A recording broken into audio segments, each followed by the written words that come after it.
Giants poised to lose Johnny Cueto to another blister issue, and are changes to the baseball to blame? The Giants will have a grunting, snarling presence back on the mound when Madison Bumgarner resumes his place in the rotation after a 3-month absence Saturday night. But just as Bumgarner arrives, Johnny Cueto might be on his way to the disabled list. Cueto lasted just 4 innings in the Giants' 5-4 victory over the San Diego Padres on Friday, and he wore a glum expression along with bandages on the tips of 3 fingers on his pitching hand. The blisters that prevented him from making precise pitches in April are back with a vengeance. And the right-hander didn't rule out the possibility that changes to the baseball might be to blame. "I think the best thing for me to do would be to take some time off," said Cueto, who wasn't sharp while throwing 82 pitches in 4 innings at Petco Park. "I'm not throwing very well. I don't want to hurt myself. I just can't feel the ball." Giants manager Bruce Bochy described the irritation as hot spots on Cueto's index and middle fingers.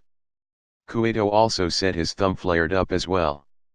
When asked if a harder baseball or flatter seams could be to blame, Cueto did not shake his head. "Probably," he said in English. Spanish interpreter Erwin Higueros translated the rest of his answer, "It's hard for me to explain. The balls are all the same.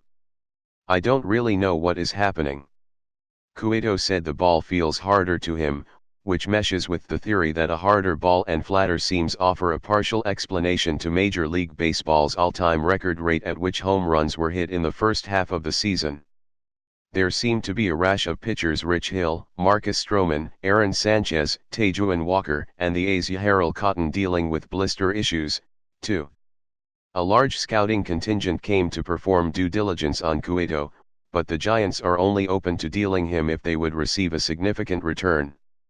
And Cueto simply hasn't pitched well enough to warrant that kind of recommendation. Now he's not healthy enough, either. And Bochy said he wasn't sure if the right-hander would make his next start. "He's frustrated with it," Bochy said. "If we have to skip him, we'll skip him." The Giants might be 27 games out of first place in the NL West, but they are just 4 behind the Padres. It isn't much of a chase. Even the slowest greyhound in the field can benefit from a wooden rabbit or two. They dirted their uniforms in spirited fashion. Buster Posey hit a 429-foot home run in addition to an RBI single. Eduardo Nunez returned from the disabled list to make 2 sparkling plays at third base. Gorkys Hernandez collected a career-high 4 hits, and the Giants' bullpen soaked up outs after Cueto's fingers heated up. Rookie Miguel Gomez came off the bench to hit a tying sacrifice fly in the 6th inning.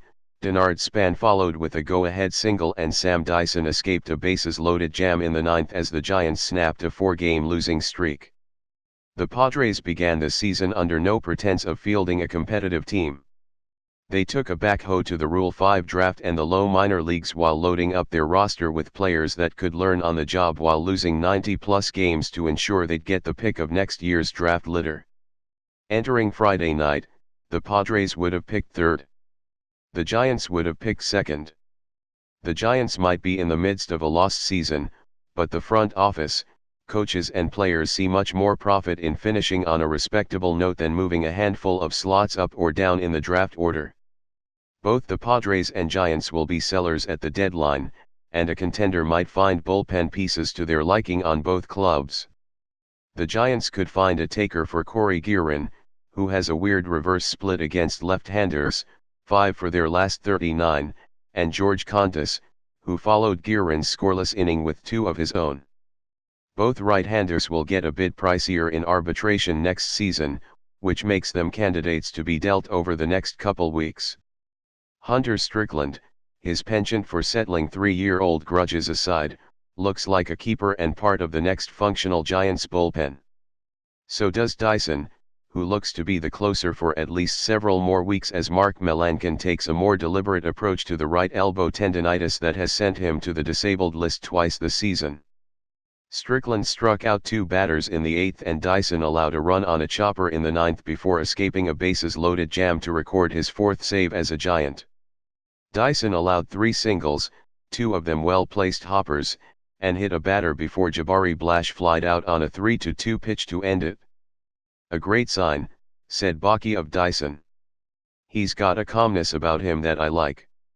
He had to throw a strike at 3-2, and he kept his cool." The Giants have had the hardest time carrying over momentum from their rare victories. Now they'll get a chance to let Bumgarner carry them, 3 months after he separated his shoulder when he wiped out on a dirt bike. "Don't tell Bumgarner that he's pitching for 4th place. We're all looking forward to it," Baki said. "I know he is. It's an unfortunate incident, but it's behind us and we've got him back finally, and I know he's excited about getting back out there and competing. That's what he loves to do."